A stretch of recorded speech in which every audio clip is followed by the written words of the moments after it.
What's going on, guys? Anime Okage back at it again. And the last Hunter x Hunter video we had happened to be my most viewed video. So thank you so much. And it looks like Hunter is the way to go when it comes to replacing the JJK void.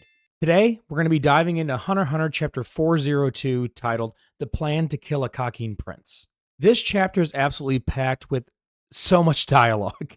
I'm talking so much, and a lot of these scenes had me going back in the chapters from when this arc actually first started, just trying to keep up with everyone's names, connections, and characters. But without further ado, buckle up and let's jump right in. So we start out with a prompt telling us that in the event of the 3rd and 5th and 14th princes being the last standing in the competition, that the 5th and the 14th will withdraw from the succession war, which, you guessed it, leaves the 3rd, Prince Zhang Lei, to be the winner. This is all a conditional treaty that is being worked out between the three, being Tuberpa, Kurapika's team, and Zhang Lei himself. Now, Zhang Lei understands why Waba would withdraw from the succession war because he's, a baby. And to lose the succession war, you either have to die or withdraw. So seeing that Wobble could have his entire life in front of him wiped away because he doesn't even know what's actually going on, I understand these conditions. But Zhang Lei is definitely confused by the accompaniment of Tuberpa in this treaty. Now, he's not mad about it, but he definitely is a little bit confused and wondering why Tuberpa is joining in. Now we jump down to Tuberpa, where we'll find him kinda surprised that Kurapika accepted his partner contract. But what they don't know is that their subordinate Longhe has struck a deal with the Kurapika team using her Nen ability, Translucent Word. Now, we explained that Translucent Word in the chapter previous is a manipulative technique that can be quite strong based upon its conditions that must be met in order for the ability to stay active. The next panel we see is that Kurapika had one condition that whenever he comes into Tuberpa's room, the prince and the queen must be present, whenever he arrives, of course. Now, Tuberpa doesn't know this, but that makes it so that the condition is fulfilled to renew the contract. I believe it's once a week.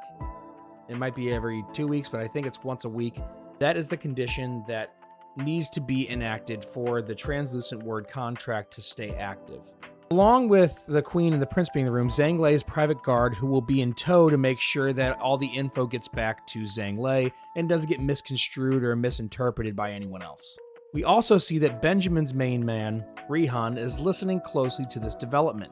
And he's pretty much picking up that Kurapika and Tuberpa are colluding together, which of course then he will report back to Benjamin.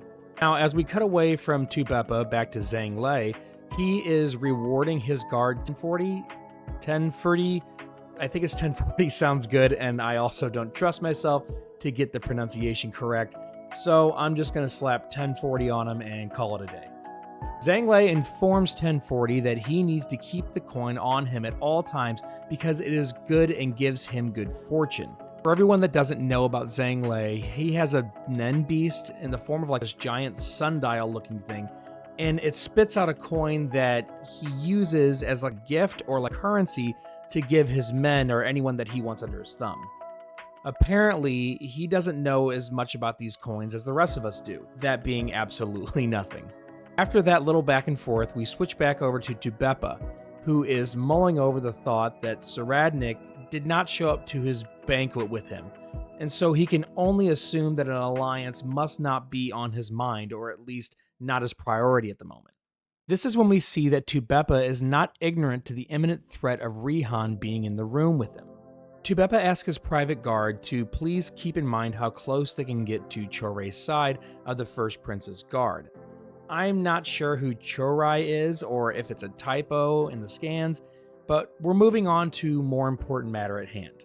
Tuberpa's Nen Beast pops up by his side in front of Rihan, and this is a problem because before using his own Nen ability, Predator, Rihan is able to nullify the Guardian Beasts and take them out, thus leaving the prince of said beast absolutely vulnerable to attack, just as he did with Sail Sail.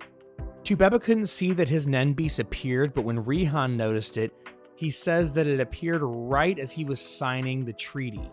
So he assumes that a Nen Beast could be a conditional type ability. It's at this time we cut back over to Benjamin's first guard, Balsamilko, who is activating a hidden compartment in his boot. and it holds some kind of experimental poison. Apparently this poison, as he explains, makes it so that the poisons the target slowly and makes it seem like it's like kind of a gastral infection that apparently can spread to other people. As he explains, it's ideal if the target goes into quarantine because then that keeps down the unnecessary deaths around them so it doesn't turn into a big deal. It's actually so sophisticated. Apparently, if inhaled within 30 seconds of being airborne, it will kill all the organs in the target's body within half a day. And also, it helps the body decompose faster so that no one can try and find out the true cause of death. And Balsamico also already has the target he announces in mind, that he will erase Hulkenberg, the 9th prince, with it. A lot of catching up with the princes in this one, because now we shoot over to Tserriednich. Of course, I'm talking about Tserriednich the Terrible, and if you don't agree with that nickname, that's a red flag, and you should go get checked. We catch up with him as he's walking a treadmill, and at the same time, he's either testing how long he can stay in a set of Zetsu, or how quickly he can achieve the state of Zetsu. Either way, it's under 10 seconds, and that's crazy for someone who just learned about Zetsu. I mean, the entire concept. The person that's working with him in this exercise is Salkov. Now, this may not have meant much to you, but if you didn't remember what Long he said from before in the last chapter, Salkov's saying that he has mastered Zetsu since birth is a giant indicator that he is the offspring of Beyond Netero. Because as you remember, Long he specifically said that her and the other siblings at her power level that she doesn't know about all had their Nen awakened since birth. So right before that, it just gave it away. And Salkov's Tserriednich's guard is not only disturbed by this monstrous growth, but also he is concerned about the ability that Theta had told him about. The one that lets him see slightly into the future whenever he enters Zetsu, which I can assume that Salkov was trying to catch a glimpse of in this exercise. From what I can understand from Salkov, what he's saying here is that to activate a super powerful Nen ability when you enter Zetsu is almost an unheard of condition even when it comes to specialists. I think he believes that this other Nen beast must be absorbing the massive amount of aura that Tserriednich is committing at all times, and so he's kind of acting as a bank. And since he's acting as a bank, it is essentially just releasing all that aura at once he enters Zetsu, so it is almost acting on his behalf. He and the other guard Vantine are getting really insecure also because it's insane that he is multitasking while retaining Zetsu. Only veteran elites should be able to pull this off. Next, we turn our attention to the worsening condition of Prince Fugetsu. After her sister Kacho's death, Fugetsu's mental and physical state have been deteriorating rapidly. Her body has a strange marking on it, almost like an injection point, where her Nen ability, Magic Door, seems to be getting overused. And this injection point, like a Nen injection point, was only noticed on her back when Kacho snapped a picture of it during Fugetsu changing. If you guys don't remember, Kacho is in fact dead. And this Kacho that we're seeing now is what her Nen beast transformed into in order to fulfill the need to protect her younger sister. So this Nen beast took over in Kacho's place, having her personality, her memories, everything like that. Whenever this succession war is over, most likely this Nen beast might disappear because the condition has been fulfilled to protect the sister. I don't know how that's going to hit Fugetsu. It may be too much for her to bear, but that's a story and a situation for a different chapter. Now, along with this Nen injection, it seems that her ability Magic Worm or Secret Door has gotten a major boost in power where she can basically use this thing as many times as she wants in a day, when initially she could only use it once per day. Melody, being a keen observer, suspects that this must be from one of the other princes most likely, and the most likely target for them is Luzurus. Melody seems to think that this is a trap type of Nen that will show Fugetsu 2 doors, using her Nen ability, and one of the doors is a trap, undoubtedly killing her little by little in body and spirit.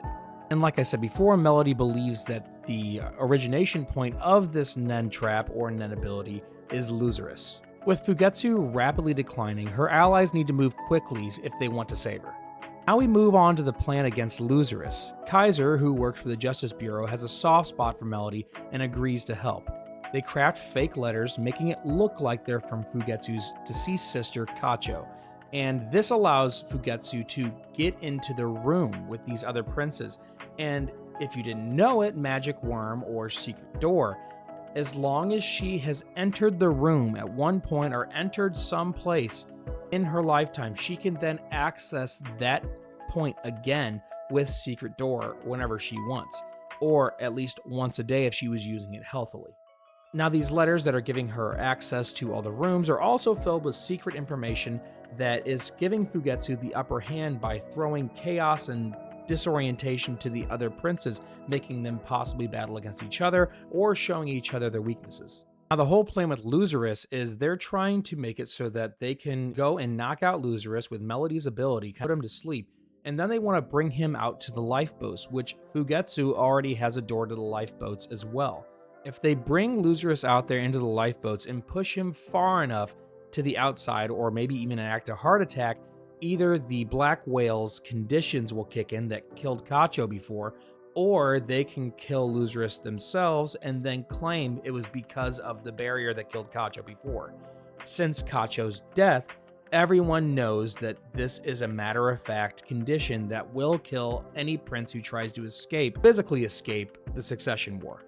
Now, this is going to be a this is going to be a hard plan to pull off, and there's going to be a lot of deception, and there's going to be a lot of swinging doors, not knowing what's going to happen with other variables.